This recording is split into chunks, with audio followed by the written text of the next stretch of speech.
Hello everyone. In this video, I will show you how to use your Pluxee card in the Zomato app.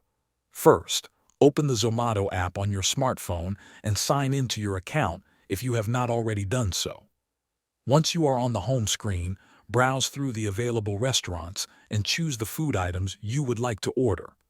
Remember that Pluxee cards can generally be used for eligible food and non-alcoholic beverage purchases, so make sure your order meets the requirements. After selecting your items, add them to your cart. When you are finished adding everything you need, tap on the cart icon or the order total displayed on the screen. This will take you to the checkout page where you can review your order details before making the payment. On the checkout screen, scroll down until you reach the payment section. Here, you will see different payment methods available for your order. Select credit or debit cards as your payment option. In some cases, you may also see Pluxee listed directly as a payment method. If it appears, simply choose it and continue.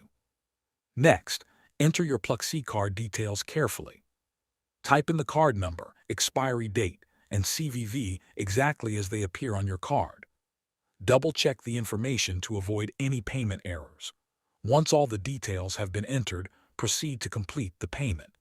Depending on the verification process, you may be asked to enter your Pluxee card PIN or an OTP sent to your registered mobile number. Enter the required information and confirm the transaction. After successful verification, your payment will be processed and your order will be placed. Thanks for watching.